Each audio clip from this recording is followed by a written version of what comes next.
Tiago, capítulo 4, verso 13, até o verso 17.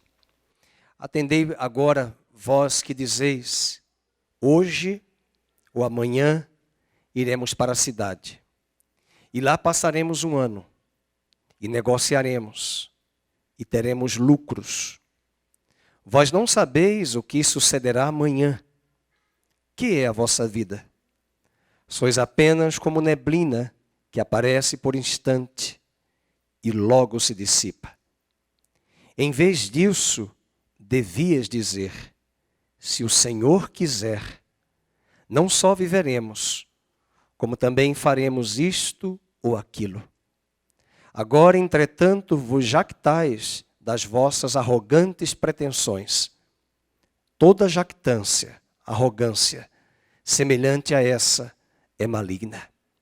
Portanto, aquele que sabe que deve fazer o bem e não faz, nisso está pecando. Pai querido, nós queremos te render graças por esta manhã de domingo, por esse dia. Enquanto nós estamos aqui, também oramos por Israel, para que o Senhor guarde aquela nação de todos os ataques que têm vindo sobre aquele povo. Tenha misericórdia da faixa de Gaza, de todos os seus moradores, que eles possam conhecer ao Senhor, ter um encontro com Cristo. Abençoe a terra de Israel, a cidade de Tel Aviv, guarda ali as fronteiras, os limites daquela terra. Traz a tua salvação, a tua bênção. Que em meio a todas estas pressões que o país enfrenta, e a igreja também enfrenta, que o Senhor fortaleça o teu povo. E fale conosco hoje de manhã através da tua palavra, em especial aos que nos visitam neste rebanho hoje de manhã. Que o Senhor seja adorado, seja engrandecido e exaltado para a glória e louvor do teu nome. O que nós te pedimos, no nome do teu Filho Jesus. Amém e amém. Você pode sentar. Estamos estudando Tiago, a carta do apóstolo Tiago, irmão do Senhor. E essa é uma das cartas que mais falam da prática da vida cristã e da doutrina da igreja. Na verdade, como foi dito aqui em outras ocasiões, a carta de Tiago tem muito paralelo com o sermão da montanha de Jesus, de Mateus 5, 6 e 7. Hoje eu recortei essa passagem de Tiago 4, do 13 ao 17. E a nossa reflexão é sobre quando nós ignoramos a vontade de Deus. Nós ignoramos a vontade de Deus. Em que medida nós ignoramos a vontade? Em que medida nós achamos que podemos colocar em nossas agendas o nosso querer, o nosso prevalecer? A Bíblia diz em Romanos 12, verso 1 a 3, que a vontade de Deus sempre será boa, perfeita e agradável. Quando Davi pecou e escreveu o Salmo 32, após a sua confissão do seu pecado e confronto do profeta, ele disse que Deus haveria de instruir e de ensinar a ele o caminho que deve seguir. Na verdade, o Salmo 32, verso 8, o salmista disse, já na colocação da pessoa de Deus, falando para Davi, falando para nós, instruir-te-ei e ensinar-te-ei o caminho em que deve seguir, e sob a minha vista eu te darei conselhos. Nós somos um povo, como igreja, que devemos buscar da parte de Deus a vontade dele para a nossa vida. Nós não podemos viver como as pessoas aí fora, que na linguagem do apóstolo Paulo, em Efésios, capítulo 4, Paulo diz que nós não podemos ser levianos, nécios, tolos, negligenciando a vontade de Deus. Paulo diz na mesma carta, antes procurai conhecer a vontade do Senhor. Tiago está escrevendo à igreja que está sendo perseguida, principalmente os judeus convertidos. Capítulo 1, verso 1, ele escreve aos israelitas que estão dispersos naquela época em que Roma perseguia a igreja, mas também judeus ortodoxos, conservadores, perseguiam judeus convertidos a Jesus. É nesse cenário de perseguição, é nesse cenário de batalhas e querelas e de situações de ter que tomar uma decisão, que Tiago escreve que nós não podemos negligenciar, ignorar a vontade de Deus. Porque a tendência na perseguição é fugirmos, é buscarmos atalhos, é buscarmos caminhos paralelos. Vejam, por exemplo, no versículo 13, atendei agora vós que dizeis, hoje ou amanhã iremos para a cidade tal. E lá passaremos um ano e negociaremos e teremos lucros. Na verdade era isso que alguns deles já tinham feito. Se você voltar para o capítulo 1, volta lá para o capítulo 1, verso de número 1, Tiago, servo de Deus e do Senhor Jesus Cristo, as 12 tribos que se encontram aonde? Na dispersão. Eles foram dispersos. E essa dispersão, para eles e para Tiago, que está escrevendo a carta, possivelmente era uma provação de Deus. Mas a provação, como nós estudamos um domingo, há 2 domingos atrás, a provação pode ser uma tentação. Porque na medida que Deus nos prova, eu posso recusar o caminho de Deus, de provação na minha vida, e trilhar um caminho paralelo ao caminho de Deus. Aí vem a tentação. Porque a tentação não vem de Deus, vem do diabo. Para provocar na igreja uma reação contrária à vontade de Deus. E o capítulo 1, ainda no versículo 2, ele diz, meus irmãos, tende por motivo de toda alegria o passardes por várias provações. E ele diz o objetivo da provação, para que sejais perfeitos. Depois, no mesmo capítulo 1, ele vai dizer no versículo 14, verso 13, que Deus não pode ser tentado. Mas nós podemos, a partir de uma tentação de Satanás, fugirmos ou ignorarmos a vontade de Deus para a nossa vida. Uma certa ocasião, a Hebe Camargo, quando ainda viva, entrevistou Edir Macedo. E ela perguntou a ele por que a Igreja Universal, naquele momento, quanto mais se perseguia a igreja, mais ela crescia. E ele respondeu até numa resposta meio sarcástica, dizendo, a senhora não conhece a história da igreja. A igreja é igual ao omelete, quanto mais bate, mais cresce. E quanto mais a história da igreja mostra que havia pancadas na igreja, mais ela se multiplicava, mais ela crescia. Você vai perceber isso em Atos capítulo 8, quando a igreja, através de Filipe, ele vai levar o evangelho a Samaria, e a grande alegria na cidade e muita conversão. Mas ao mesmo tempo começa a surgir ali um caso, um problema de alguém que vem à igreja com segundas intenções. E Deus traz juízo. Deus também trouxe juízo com Ananias e Safira, e parece que a igreja não iria crescer, mas em meio àquela situação de provação e até de tentação do pecado, da cobiça do homem pelo poder, a Bíblia diz que houve grande temor na igreja de Atos em Jerusalém. E a igreja crescia em meio ao juízo de Deus sobre ela. Em meio à disciplina de Deus, havia crescimento. Nós achamos que, às vezes, situações de crises como nós estamos enfrentando no país, as igrejas parecem aos nossos olhos que elas têm diminuído, até mesmo em questão de recursos. Mas nós estamos crescendo em maturidade, nós estamos crescendo em fé, nós estamos crescendo em dependência de Deus. Mas nós podemos recusar esse tratamento de Deus na nossa vida, esse modus operandi, das provações que nós enfrentamos e buscarmos um caminho mais fácil. É desse assunto que Tiago está falando sobre ignorarmos a vontade de Deus. Volta comigo para o capítulo de número 4, verso de número 13. E eu quero trazer 4 argumentos que revelam a nossa insensatez em ignorar a vontade de Deus. 4 argumentos de Tiago que demonstram a nossa insensatez do desprezo e da ignorância à vontade de Deus. Primeiro argumento, a complexidade da vida. Verso 13, vamos ler. Por que dizeis, hoje ou amanhã iremos para a cidade tal e lá passaremos um ano e negociaremos e teremos um lucro? Tiago está mostrando que nessa complexidade da vida, a vida não é feita apenas de pessoas e lugares. A vida não se resume apenas a atitudes e objetivos de dias, meses e anos. A vida não se resume apenas a trabalho.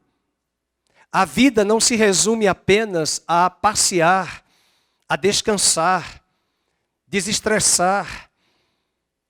A vida se resume a buscar a vontade de Deus para cumprirmos aqui na terra o seu propósito e encontrarmos nele plenitude, satisfação e paz. Aliás, não existe outra coisa mais singular na vida cristã de nós termos a paz de Cristo que excede todo entendimento em nosso coração. Por isso que o apóstolo Paulo diz, justificados, pois, em Cristo Jesus, nós temos paz com Deus. A religião não traz paz. A religião pode trazer a paz pacífica, a pacificação entre os homens. Eu lembro do Jimmy Carter, que ainda está vivo, o presidente Jimmy Carter, há mais de 95 anos. O Ronald Reagan, o Bill Clinton não, o George Bush pai, que assinaram tratados de paz com Arafat, lá na Casa Branca.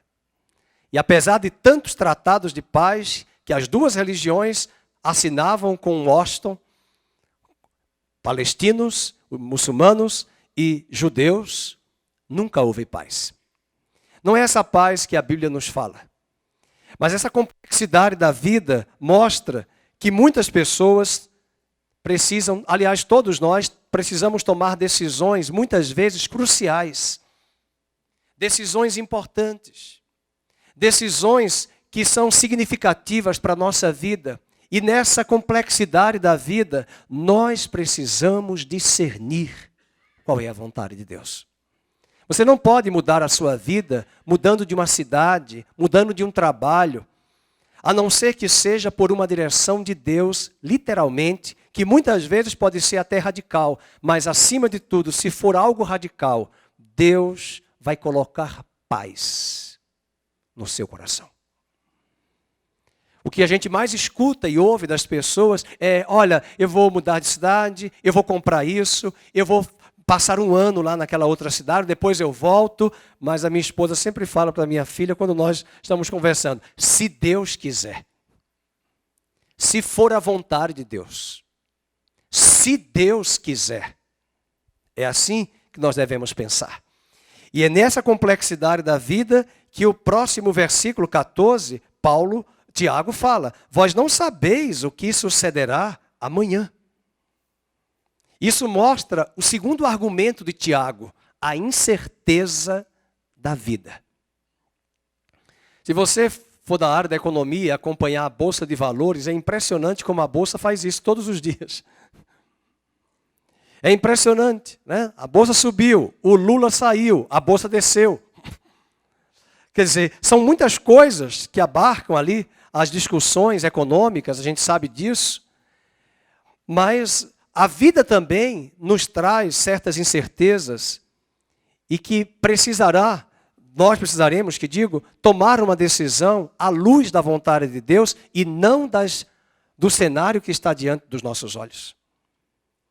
Essa incerteza da vida, no verso 14a, diz assim, vamos ler. Atendei agora, vós não sabeis o que sucederá amanhã. Que é a vossa vida? Vós não sabeis o que sucederá amanhã. Abram comigo em Provérbios 27, marca Tiago. Vamos para Provérbios 27, verso 1. Aliás, o livro de Provérbios é um dos livros que mais nos ensina sobre a importância de tomarmos decisões coerentes, criteriosas. Provérbios 27, verso 1. Não te glories do dia de amanhã. Não te glories do dia de amanhã. E o que é que diz Salomão? Porque não sabes o que trará a luz. Aliás, o RH pergunta muito quando você vai para uma entrevista, quais são os seus planos para os próximos 5 anos? Aí seria bom nós respondermos assim, se eu estiver vivo, eu planejo isso, se for a vontade do Criador. Se for falar de Deus e de Jesus, o cenário piora para eles, pelo preconceito. Mas os homens aí fora fazem previsões.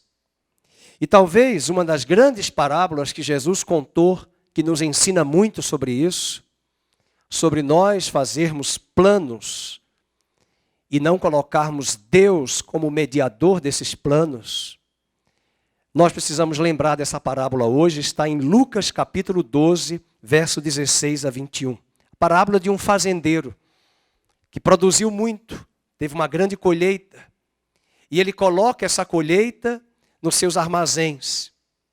E ele vai abastecer os seus armazéns, vai ampliar os seus armazéns, e ele começa a fazer planos. Abra comigo em Lucas, capítulo 12, verso 16 a 21. Ele proferiu ainda uma parábola dizendo, o campo de um homem rico produziu com abundância. Arrazoava consigo mesmo dizendo, que farei, pois não tenho onde recolher os meus frutos? E disse, farei isto, destruirei os meus celeiros, reconstruí-los-ei maiores, e aí recolherei todo. É sempre aquela sensação do mais. É o grande, é o macro, é o the best, é bigger than, é maior que, é maior do que aquilo. E o texto diz no verso 19, eu vou recolher todos os meus bens, então direi, é interessante, eu marquei nessa minha Bíblia, todos os pronomes possessivos.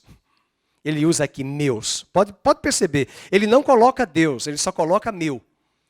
Versículo de número 17, a última frase. Onde recolher os meus frutos. Pode perceber aí. Verso 18.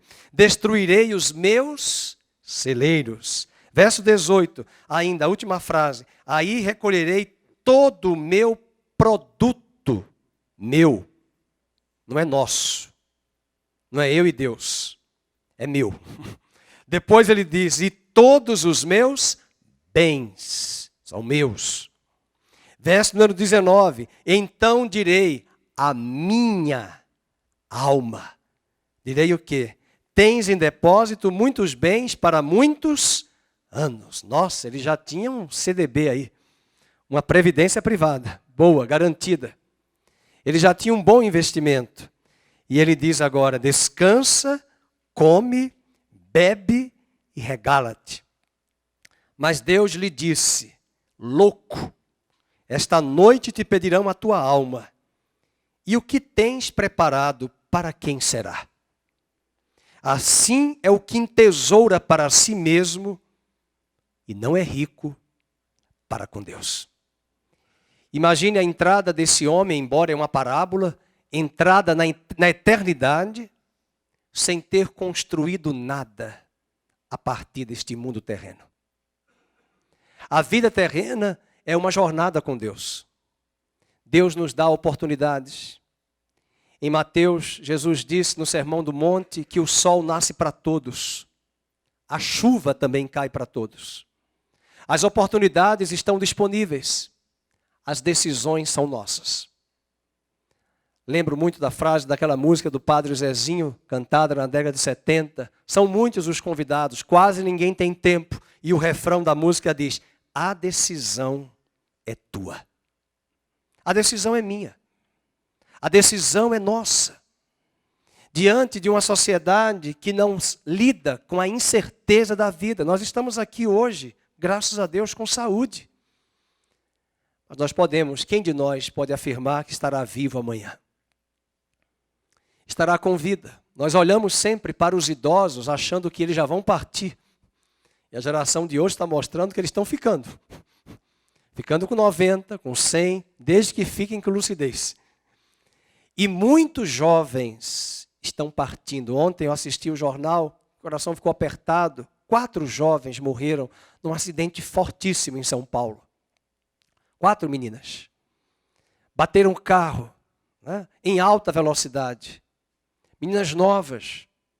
O motorista e uma outra pessoa se salvaram, mas 4 jovens perderam a sua vida. Talvez as escolhas ali foram erradas. Vieram de uma noitada. Beberam muito. Velocidade altíssima numa via cuja limitação de velocidade era 50. Estavam a mais de 150 quilômetros por hora. 4 vidas que partiram para a eternidade. Não eram idosos, não eram velhos, aposentados. A incerteza da vida pode mostrar que nós podemos fazer planos. E se não for a vontade de Deus, nós podemos nos arrebentar. Acabar com a nossa vida, com essa oportunidade tão nobre que Deus nos deu, a vida, para vivermos aqui nesta terra. A incerteza da vida, a vida não é incerta para Deus, mas ela pode ser para nós. Porque a vida com Deus é certa. Com Cristo no barco, diz o hino, tudo vai bem. A vida não é incerta para Deus, mas ela é para nós quando nós olhamos para a nossa finitude, limitações humanas que temos, por desconhecermos a soberana vontade dEle e a vontade dEle para as nossas vidas. Eu já vi pessoas na igreja perguntando a mim, pastor, qual é a vontade de Deus? Eu perguntei para a pessoa, depende. Porque ela queria saber todos os detalhes até a morte. Deus não revela isso. Nós lemos hoje sobre Paulo na escola bíblica, em a conversão dele em Atos capítulo 9. Deus falou para Ananias acerca de Paulo, olha, este homem vai ser um vaso muito útil para mim, para alcançar os gentios.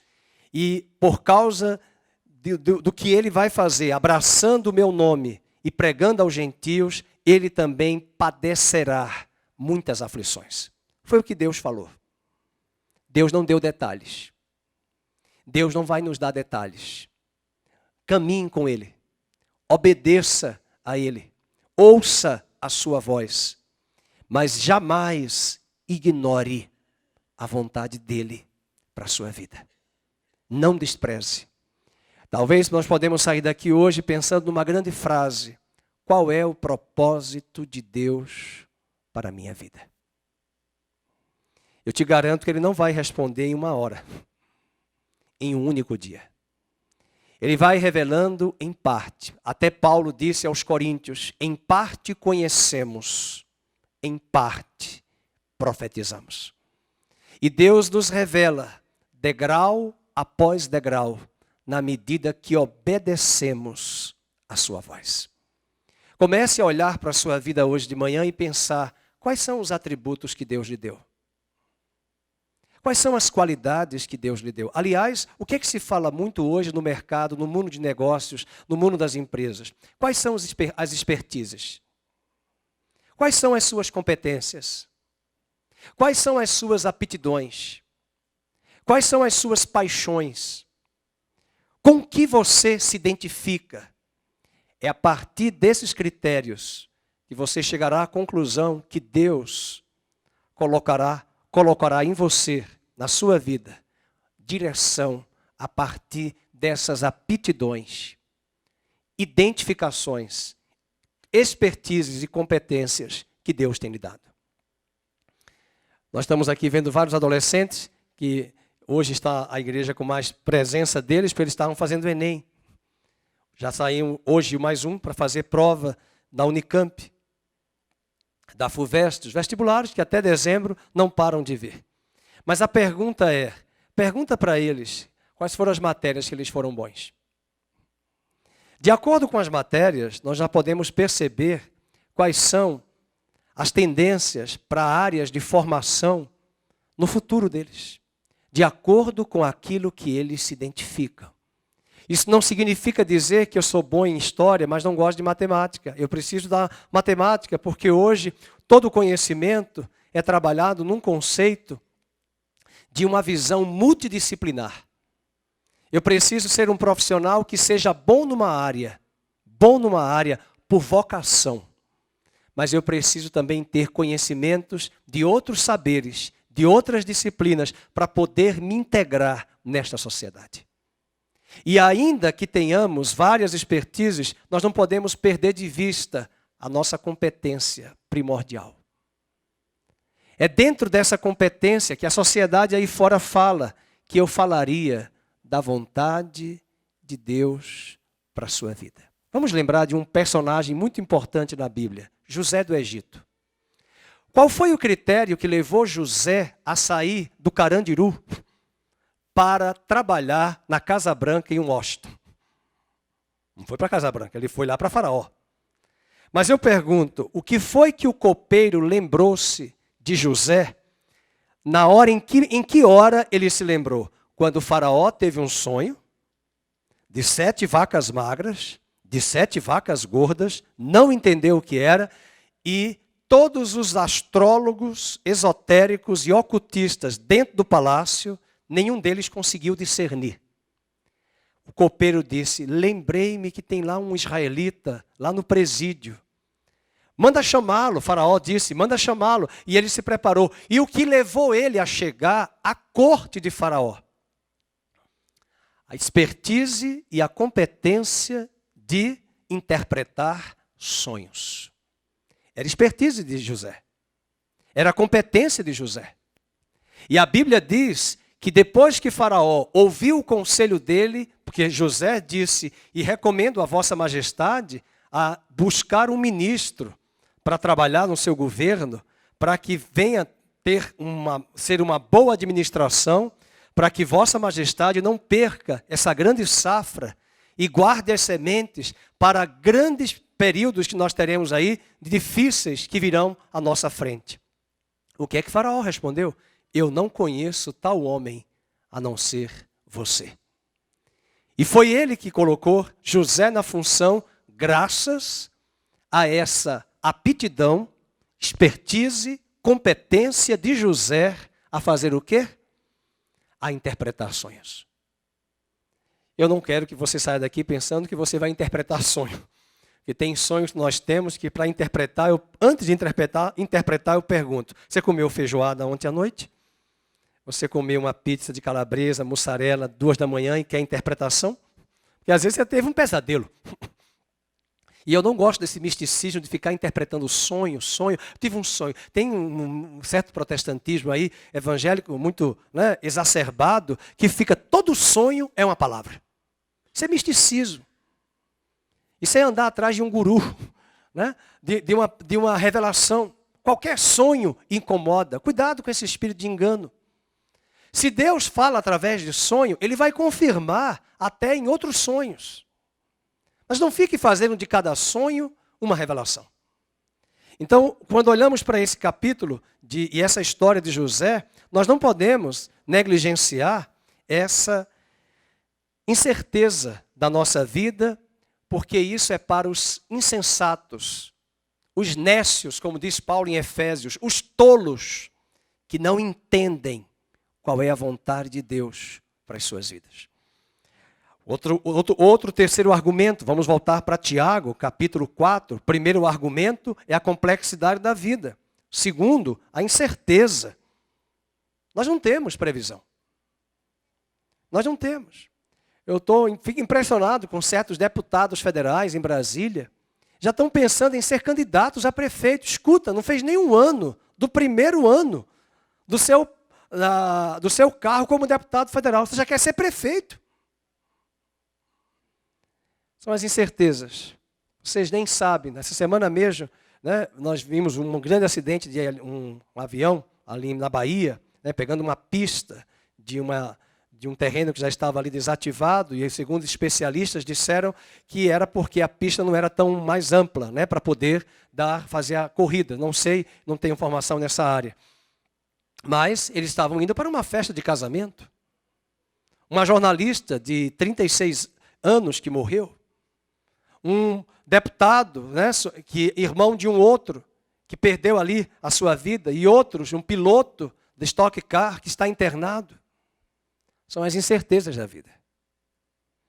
E nós precisamos pensar sobre estas situações que acontecem, porque muitas vezes nós colocamos Deus em todos os nossos caminhos, mas nem sempre Deus está em nossos caminhos quando nós estamos fora da rota dele, do caminho dele.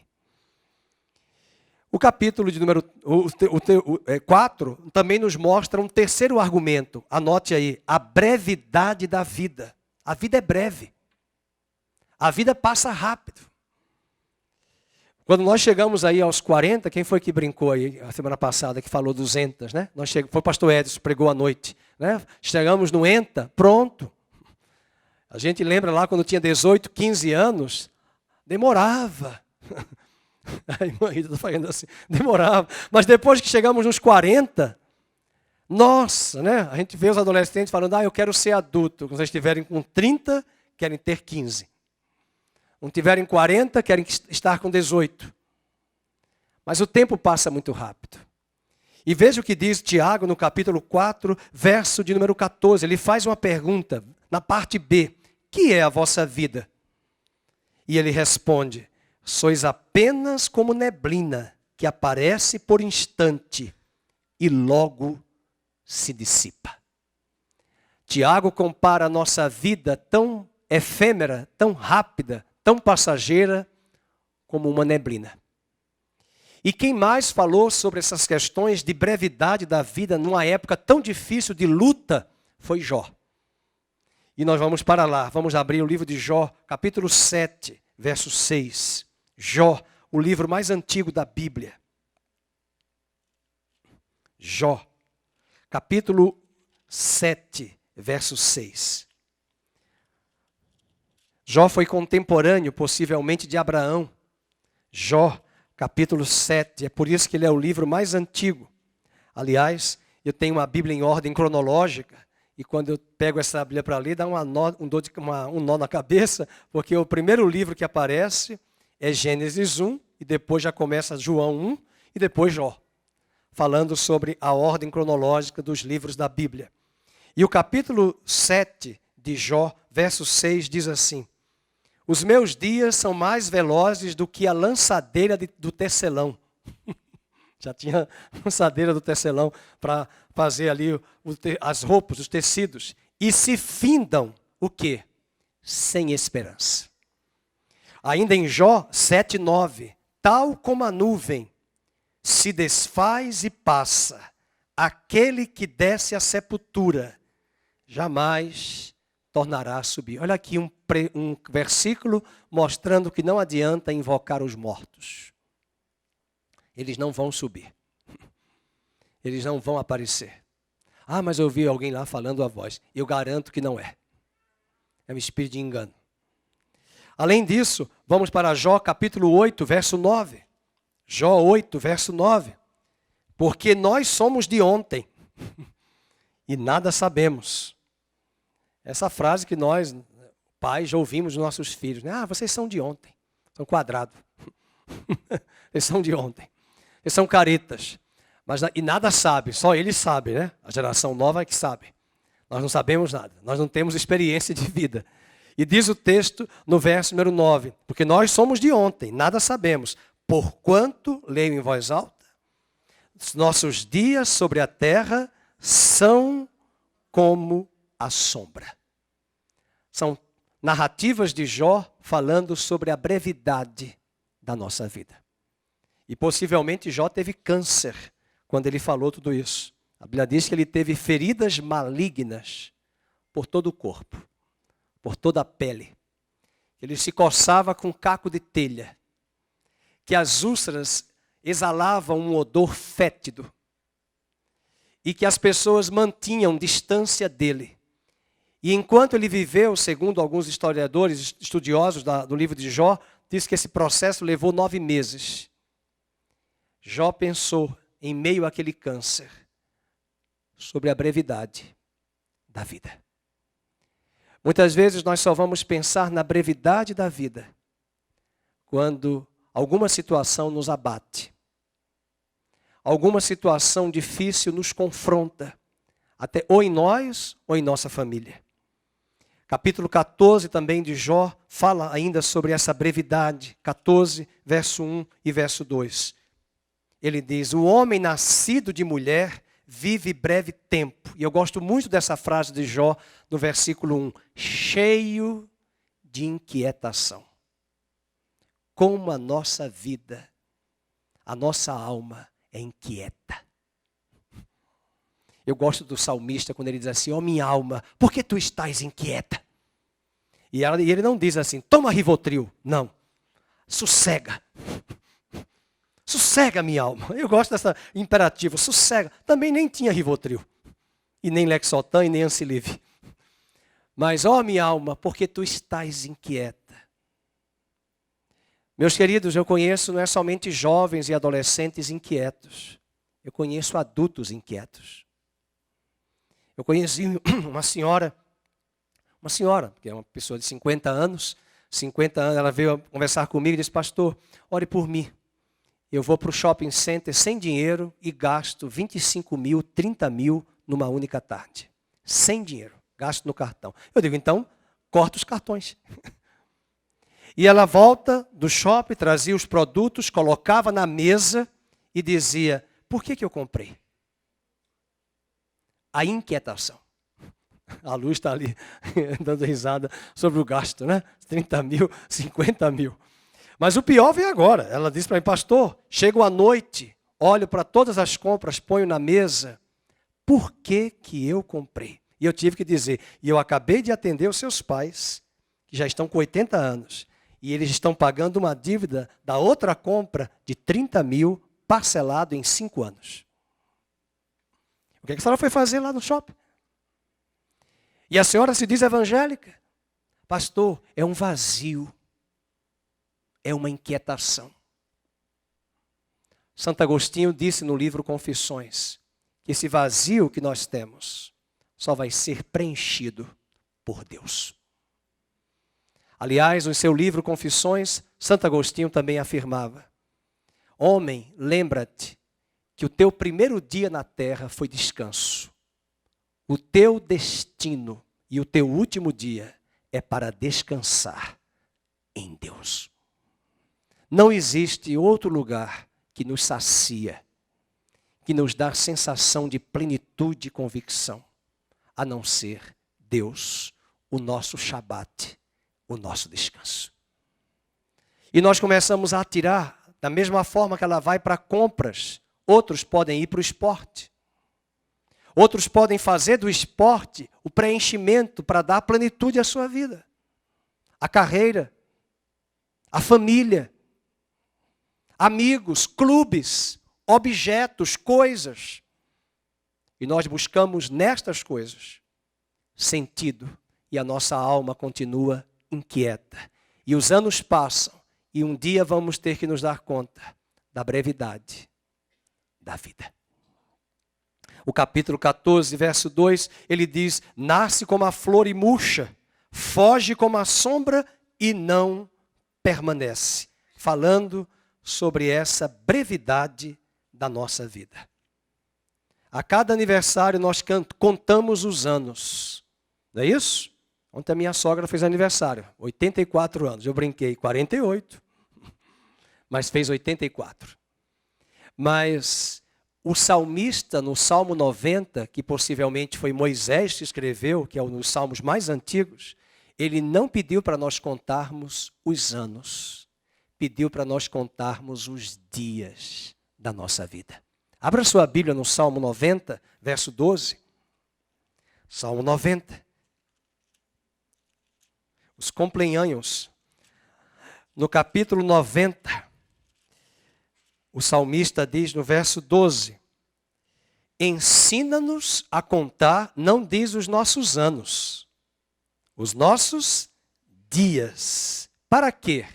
Para que alcancemos um coração sábio. Esse é o objetivo. De pedirmos a Deus cada ano ou cada dia que nós vivemos. pedirmos a Ele sabedoria para administrarmos a nossa vida. Este é o dia que o Senhor fez. Que aqui diz o salmista, quem sabe, continua. Regozijemo-nos e alegremo-nos nele, nesse dia, no Senhor. O Senhor nos dá a cada dia oportunidade para vivermos com intensidade a nossa vida. Não olhe a sua idade, meus queridos, minha irmã, meu irmão. Não olhe os cabelos brancos. Dê o seu melhor hoje para Deus. Viva com toda a intensidade. Viva com toda a alegria. Mesmo em meio às batalhas, às dificuldades que eu e você enfrentamos, não vamos desanimar. Vamos dizer sempre, este é o dia que o Senhor fez. Regozijemo-nos e alegremos-nos nele. Vamos viver. Eu tenho acompanhado pessoas que têm ligado para mim para pedir para morrer. Pastor, ore aí para que o Senhor me leve hoje. Estou orando há vários meses. Mas eu faço questão de orar. Tudo bem, vamos orar sim. Que o irmão morra, que Deus recolha hoje.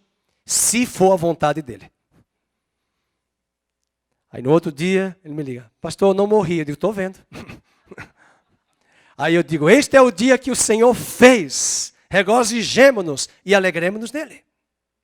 Ele fica assustado. Mas eu tenho que dizer isso porque às vezes nós ficamos reclamando da vida, da situação, quando na verdade estamos bem. Estamos com saúde, estamos com disposição, mas são áreas da nossa vida que nós não queremos nos submeter à vontade de Deus. É bem melhor fugir. É bem melhor criar um caminho atalho do que viver a vida com intensidade e alegria. O último argumento de Tiago, vamos voltar lá para Tiago, a fragilidade do ser humano. A fragilidade do ser humano. A fragilidade do ser humano. Qual foi o primeiro argumento? A complexidade da vida. O segundo, a incerteza da vida. O terceiro, a brevidade da vida. E o quarto argumento de Tiago, a fragilidade. Meus irmãos, nós somos frágeis.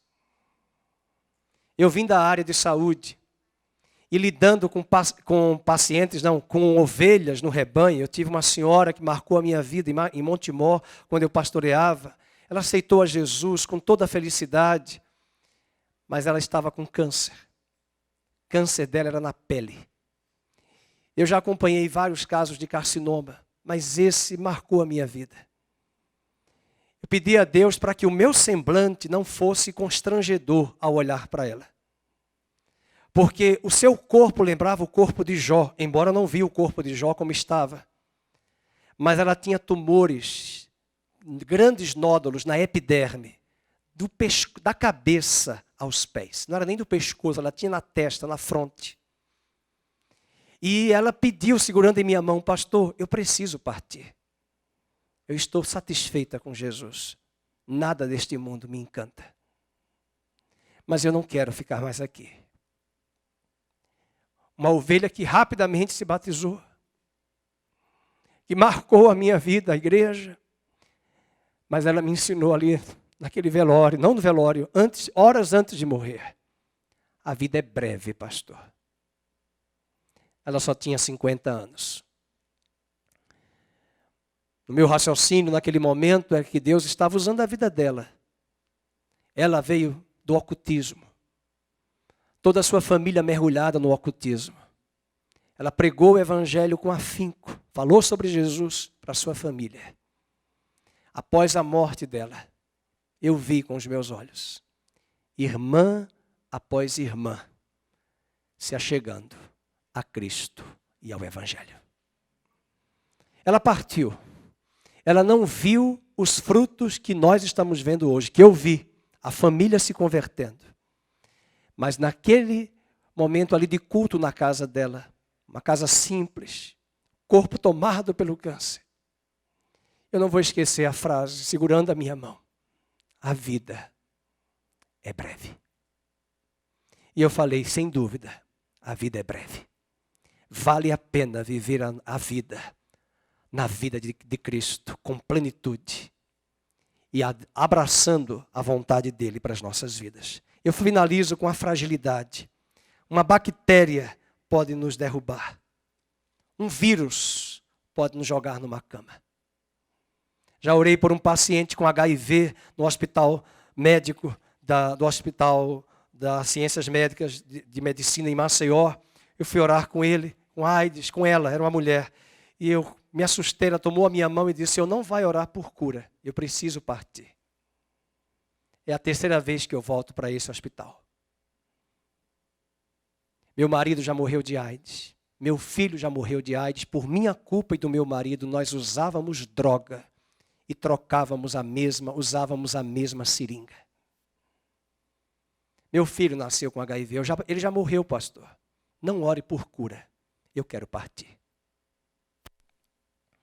Olhando para aquela jovem de 25 anos. Eu, na época, também tinha 25 anos.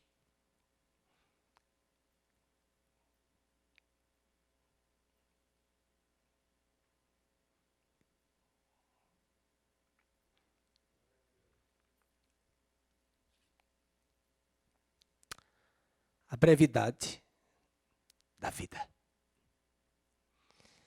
A minha pergunta que eu saí daquele hospital foi pensar, será que Deus queria que ela tão jovem morresse de HIV com 25? Eu não quero ser daqueles que creem que tudo é a vontade de Deus. Eu acredito que nós podemos tomar escolhas erradas. Trilharmos caminhos errados. E o nosso corpo receber a condenação das nossas próprias escolhas. Eu não acredito num Deus fatalista que diz que eu vou ter uma doença porque eu escolhi e era a vontade dele. Não era a vontade dele. E nós vamos finalizar com Efésios mostrando que nós devemos discernir a vontade de Deus. Mas antes eu fecho o versículo 16 do capítulo 4. Agora, entretanto, vos jactais das vossas arrogantes pretensões. O que é isso? Da vossa soberba, do vosso orgulho, de querer trilhar um caminho de arrogância, de que você é todo suficiente, poderoso, todo onisciente, conhece tudo. Nós não sabemos. E Tiago diz, toda jactância semelhante a essa é maligna. Toda jactância, que jactância? De querer trilhar, em optar e escolher todas as decisões sem consultar a vontade de Deus para a sua vida. Um homem que hoje é um pastor nos Estados Unidos, visitou uma caverna chamada Mammoth, no estado de Kentucky, nos Estados Unidos. E ao chegar naquela caverna, que tem vários labirintos e túneis, a escuridão era muito densa. E quando eles chegaram para começar o caminhar naquela caverna, esse homem, que hoje é um pastor, ele disse que o guia falou para ele, nunca se afastem do seu guia. E aquela frase guardou e ele trouxe para ele mesmo, pensando como pastor e como ovelha.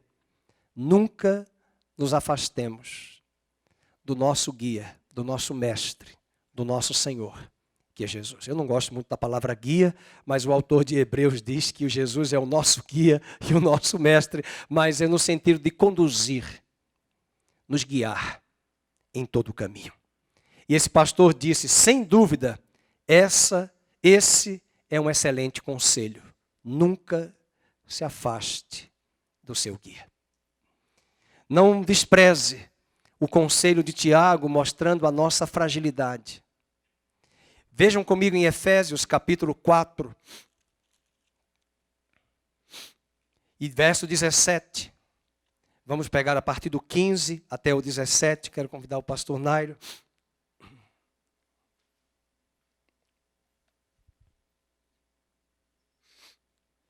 Verso 15 diz, portanto, vede prudentemente como andais. Efésios 5:15. 5:15. Vede prudentemente como andais, não como nécios, que é nécios, tolos, mas como sábios, remindo o tempo, porque os dias são maus. Verso 17, vamos ler juntos em voz alta. Por esta razão, não vos torneis insensatos, mas procurai compreender qual é a vontade do Senhor. E Quando nós compreendemos a vontade do Senhor, nós não vamos ignorar a sua vontade. E quando ignoramos, nós não levamos em consideração essa complexidade da vida, as incertezas da vida, a brevidade da vida e a fragilidade humana que somos nós. Paulo diz: não sejam insensatos, procurem ser sábios, conhecendo a vontade do Senhor. E ele diz: não vos embriagueis com vinho, mas enchei-vos do Espírito. E aquela pessoa que eu falei que pede tanto para morrer, deveria lembrar do verso 20. Vamos ler? Dando sempre graças por tudo a nosso Deus e Pai, em nome de nosso Senhor Jesus Cristo, sujeitando-vos uns aos outros no temor de Cristo. Procurai compreender, verso 17, qual é a vontade. Eu quero convidar você e eu a sairmos daqui hoje de manhã pensando qual é a vontade do Senhor para a nossa vida. Quais são as competências, as aptidões, os atributos que Deus tem lhe dado. Comece a buscar dele a vontade dele que é soberana. Não temos mais idade, não somos mais jovens, crianças, como diz Paulo também nessa mesma carta, arrastados por todo o vento de doutrina. Nós precisamos chegar à estatura da maturidade. E quando alcançamos a maturidade cristã, a melhor coisa que temos que fazer é abraçar a vontade do Senhor. Não há tempo mais para conveniências humanas, para agrados humanos, familiares. Nós agradamos tanto aos homens e desagradamos a Deus. Nós fazemos tanto aquilo que os homens pedem para termos quase nada de retorno. E nós não fazemos a vontade de Deus. Fique de pé. Quem sabe você está aqui hoje. Não quero que essa mensagem traga peso ao seu coração, mas eu quero que ela traga paz. Quem sabe você pode vir aqui buscar de Deus a vontade dele. Senhor, eu não quero cumprir aquele texto de Salmo 32 que diz: não seja como o cavalo que dá coice. Ele fala isso. Mas eu vou te instruir e vou te ensinar a vontade do Senhor, a minha vontade para a sua vida. Curve a sua fronte, quero orar por você. Pai, nós queremos colocar diante do Senhor as nossas vidas. Queremos te pedir perdão pelas nossas escolhas erradas. Queremos te pedir perdão pelas nossas escolhas erradas na nossa juventude, na nossa adolescência. Quando nós desprezamos a correção dos nossos pais, quando nós desprezamos os estudos, quando nós desprezamos a correção daqueles que nos amam e fomos trilhar o nosso próprio caminho de rebeldia, de jactância, de arrogância, confiando em nosso braço, confiando em nosso portfólio, confiando, ó Deus, em nossa força, em nosso braço e esquecendo que nós somos barro, que nós somos frágeis, que uma simples bactéria pode nos levar à cama e à morte. Senhor, tenha misericórdia de cada um de nós. Tenha misericórdia das nossas vidas, tenha misericórdia da tua igreja, que muitas vezes tem andado como uma criança, arrastada por todo o vento de doutrina, sem discernir a vontade do Senhor. Nós queremos deixar hoje neste altar a nossa tolice, a nossa insensatez, a nossa teimosia, e queremos te pedir: Senhor, mostra-nos a tua vontade. Quando nós formos tentados para sairmos do casamento, para fugirmos da aliança, para abdicarmos de coisas que o Senhor nos deu, nós possamos estar convictos e seguros de que não, o que vale a pena é fazer a tua vontade. Por isso eu oro para que o Senhor fortaleça o coração de cada um aqui presente. Cinja os lombos, fortaleça as mentes e os corações na tua palavra, para que não importa o patamar que estejamos, como José estava num lugar tão inóspito, mas o Senhor o fez sair daquele lugar e glorificou o teu nome na sua vida, porque ele decidiu abraçar a tua vontade. Nós queremos colocar hoje na nossa vida tudo aquilo que está nebuloso, tudo aquilo que está conflitante em nossa alma. Questões de moradia, questão de vendas, questão de aluguel, de imóvel, de cidade, de trabalho, de empresa, de vocação, de curso. Senhor, mostra-nos a tua vontade para nossas vidas, para as nossas vidas. Ó Deus, coloca paz em nosso coração, tira essa inquietação, essa agitação, aquieta a nossa alma com a tua presença. Ela é suficiente. Nós não queremos usar os mecanismos que essa sociedade usa. Nós não queremos o show, o espetáculo, a gritaria, o som em alto. Nós queremos o silêncio, a quietude, para ouvirmos aquela voz a nos dizer: não temas, eu sou contigo. Eu te fortaleço, eu te sustento pela minha destra. Oh, não olhes para a direita, não olhes para a esquerda, mas ouça a minha voz. Esse é o caminho, andai por ele. É isso que nós queremos ouvir. Nós queremos a quietude das águas. Nós queremos ouvir a tua voz. E aprendermos contigo a tua boa, perfeita e agradável vontade. No nome de Jesus nós oramos. Amém e amém e amém.